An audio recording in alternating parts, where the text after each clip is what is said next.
Halo, nama saya Erik, NPM 2031034. Di dalam video ini saya akan menjelaskan tentang Black Lives Matter. Awal mula dari Black Lives Matter, gerakan BLM kali ini berbeda dengan gerakan Civil Rights Movement yang digawangi oleh Martin Luther Jr. pada 1960-an.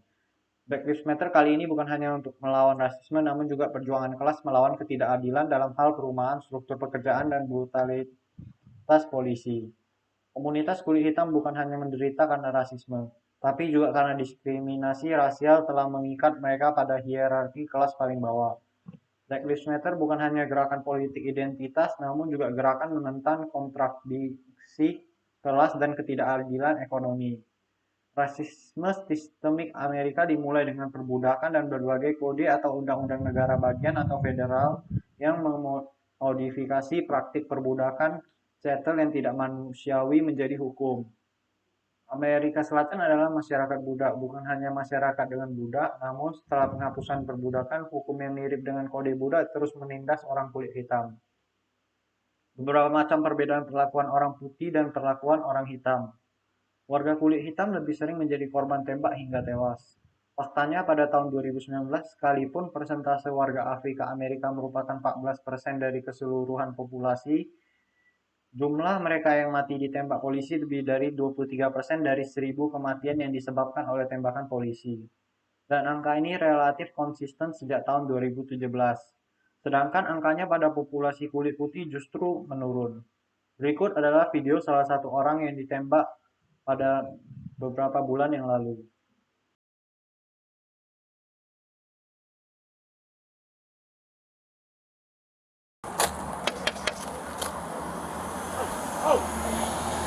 Let me see your hands.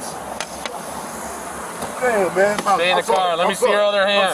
I'm sorry. Let me see your other hand. Please, Ms. Alves. Both I didn't hands. do nothing. Put your fucking hands up right now. Let me see your other hand. All right. What I do, though? What did we do? Ms. Alves? Put your hand up there.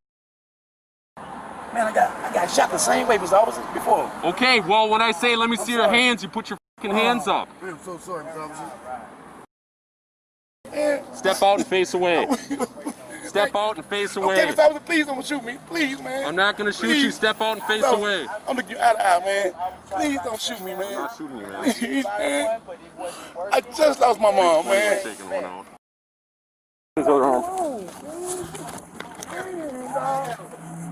Hey, you come back. Stay in the car.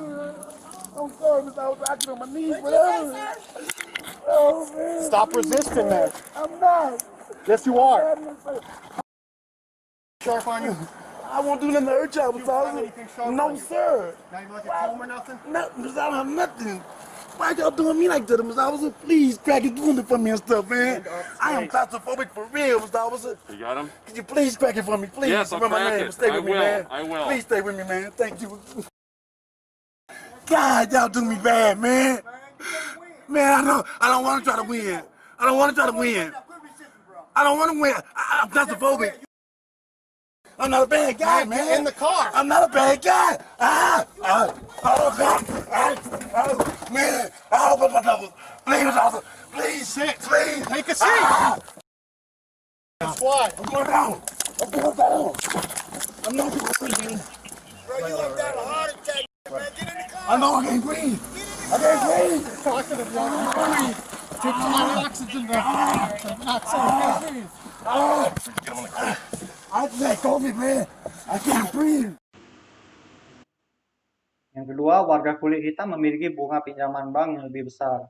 Miranda Joseph dalam bukunya Debt to Society menunjukkan bank-bank di Amerika cenderung memberi pinjaman dengan bunga hutang tetap kepada debitor kulit putih.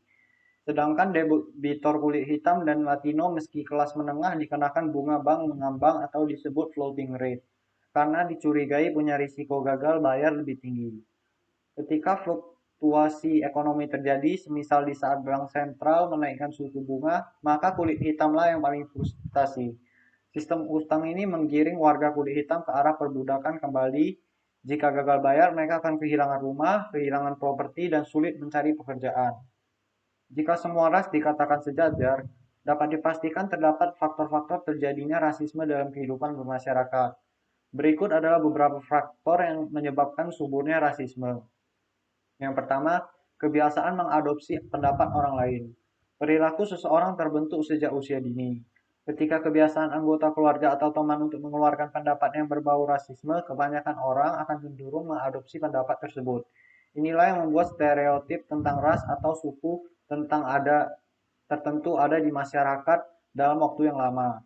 Yang kedua, kecenderungan bergaul dengan orang dari kelompok yang sama. Kelompok yang dimaksud adalah kumpulan orang yang memiliki kesamaan latar belakang, budaya, ketertarikan, dan lain-lain. Ketertarikan ini menciptakan sense of belonging yang penting dalam kehidupan bersosial, tetapi juga memiliki sisi negatif yaitu menciptakan jarak antar kelompok. Hal ini dapat menimbulkan perasaan semacam kebencian ada orang yang berbeda dari kelompoknya sehingga cenderung membuat orang tidak dapat menghargai makna perbedaan. Kecenderungan untuk menilai seseorang secara cepat. Masyarakat seringkali melabeli seseorang menurut persepsinya atau menurut stereotip yang beredar. Dari pakaiannya pasti dia suka musik metal, atau dia kuliah di Universitas X pasti dia kaya, atau mungkin dia orang Padang pasti jago berdagang, atau sebagai orang Medan dia pasti suka berkata kasar. Parahnya, stereotip yang berkembang biasanya merupakan stereotip negatif seperti malas, pelit, pemarah, dan lain-lain. Padahal setiap orang adalah unik. Seseorang tidak berhak melabeli seseorang atas dasar asumsi pribadi dan stereotip, tanpa benar-benar mengenalnya.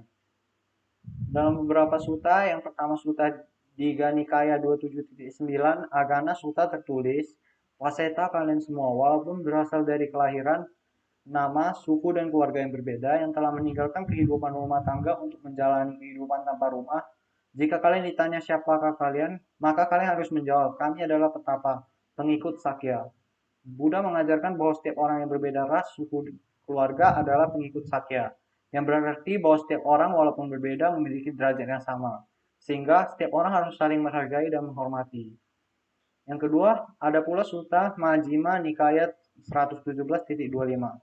Mahacatarisaka Sutta yang menuliskan, dan apakah para biku perbuatan benar yang terpengaruh oleh noda-noda berhubungan dengan kebajikan dan matang dalam perolehan, menghindari membunuh makhluk-makhluk hidup, menghindari mengambil apa yang tidak diberikan, menghindari perilaku salah dalam kenikmatan indera, ini adalah perbuatan benar yang terpengaruh oleh noda-noda berhubungan dengan kebajikan dan matang dalam perolehan. Hubungan sutta tersebut dengan permasalahan adalah Buddha mengajarkan untuk tidak membunuh makhluk hidup dan menghindari perilaku salah. Jadi kita harus berbuat baik kepada siapapun tanpa memandang ras, suku, dan agama. Pada tingkat individu, kita dapat ikut berpartisipasi dalam mengatasi perspektif rasis dan menghentikan perilaku rasis. Kita dapat memulai dengan mengubah cara pandangan dan jagat pikir kita.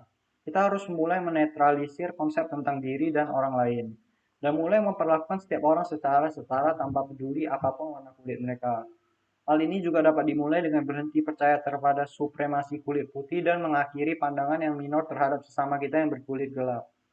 Artinya kita harus berteman dengan siapapun tanpa memandang warna kulit dan ras. Pada tingkat organisasi dan masyarakat, kita harus bisa menentang ideologi populer kontemporer tentang rasisme ilmiah. Sebagai contoh, proses penerimaan murid baru di sekolah, berbagai layanan publik, dan perusahaan tidak boleh mendiskriminasi orang berdasarkan ras atau warna kulit mereka. Kepintaran seseorang atau kemampuan seseorang tidak ditentukan oleh kulit dan warna dan ras mereka. Organisasi juga harus aktif mendukung orang-orang dari kelompok yang secara historis pernah tertindas karena diskriminasi berbagai ras dan seringkali tidak terwakilkan dalam berbagai bidang kehidupan publik.